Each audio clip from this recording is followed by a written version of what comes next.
Hey T&T, welcome to Awana. I know so many of you have been waiting months for Awana to come back, and for many of you, it's your first time ever in Awana.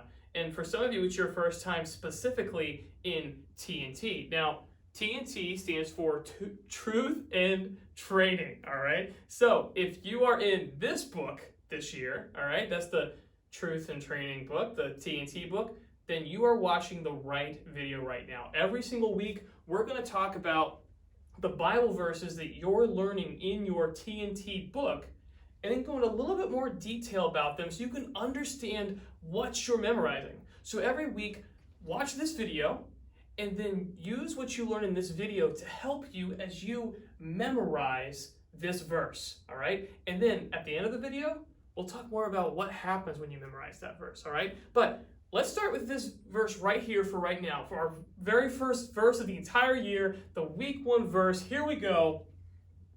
Say it with me. You ready? Follow along. Jeremiah 10:10. But the Lord is the true God. He is the living and everlasting King.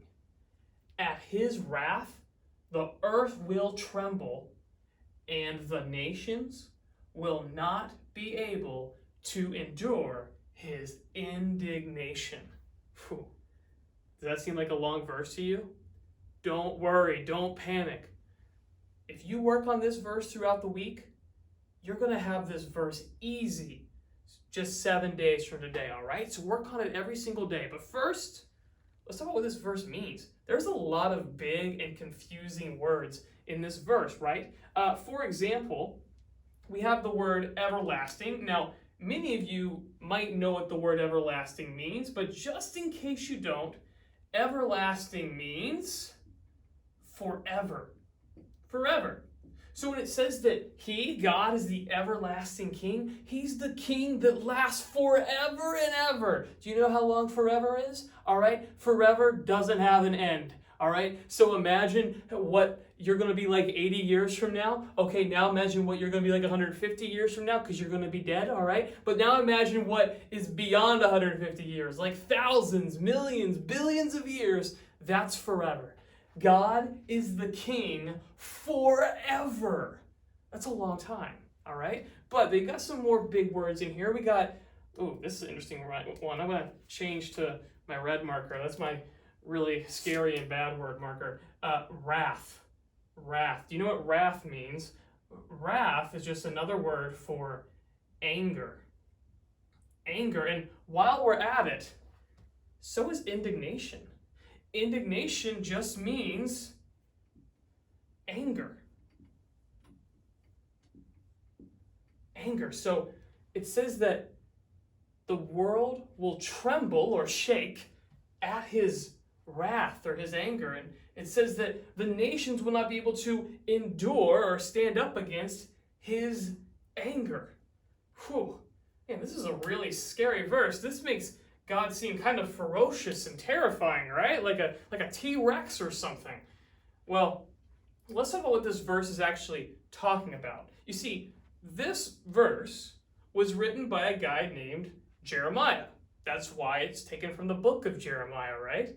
So Jeremiah had just received some words from God because he was one of God's prophets. God told Jeremiah things, and Jeremiah would go and tell everybody else what God told him. So Jeremiah had just received a word from God, and this was part of Jeremiah's response. He said, Lord, you're the only true God. You're the everlasting King, and you're so ferocious. You're so mighty that the whole earth is going to tremble at your anger. Why was he saying that? Why bring that up? Well, Jeremiah, if you read the other verses that come before verse 10, I mean, it's verse 10, so there's at least 9 before it, right? And then you got a few after. If you read the verses around Jeremiah 10:10, you will find that Jeremiah is making fun of something called idols. Now, for those of you who were here on Sunday night, we talked about idols a little bit, but just in case you weren't, I'm going to recap real quick. Do you see this right here? This is a mighty panther, all right? I keep this panther in my office, all right?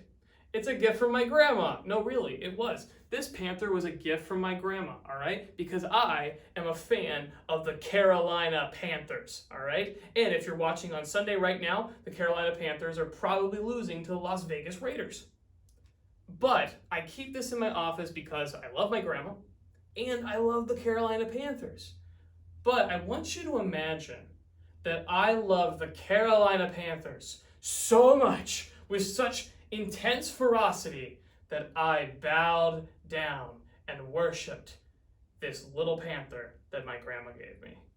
That would be ridiculous. You know what would be even more ridiculous is if I took a look at this panther that my own grandma gave me and said, this panther figurine right here created the entire universe. It created me, it created the trees, it created the grass, the rivers, the oceans, the sky. That would be nonsense, right? Well, why? Because this didn't create anything. In fact, this thing right here was itself created. It was made by somebody in a shop or a factory, I assume. It's made out of, I think, either glass or porcelain. And who makes glass and porcelain? Well, those things come from God. And so to say that this is the creator of the entire universe and worship it as my God would just be absolutely ridiculous, right? Well, that's what was happening in Jeremiah's day. You see, the people were worshiping these things called idols, and idols were just made of stone or wood or gold or whatever, but people would choose to worship them instead of God. And Jeremiah was drawing a comparison, and he was saying, our God is the true God. He's the only God that's living. He's the everlasting King. And he is so ferocious and mighty and so strong that everyone who's worshiping an idol instead of the one true God, they're going to be terrified at how powerful he is. So that's why Jeremiah said these things, and hopefully that'll be a big help to you as you memorize this verse next week. And if you work hard at it, you practice it every day, well then, a week from now, you can say this verse from memory, word for word, no mistakes, right? And your mom or dad can check off the section that you've completed for this week in your T&T book. All right, just that simple, but it gets better because if you pass the section and memorize the verse and recite it from memory in your T&T book, well then you can come on Sunday evening and be rewarded with 10 Awana shares. Yes, 10 whole Awana shares, which you then can immediately use to buy toys. Oh my goodness. Or if you don't want to buy toys and you want to save these Awana shares and put them back in your pocket, you can buy even more awesome prizes as the year goes on. We'll have more information on that next week, but work hard on this verse. Do your best, all right? It might seem scary at first, but you got it, all right? Have fun, and we'll see you in the next video.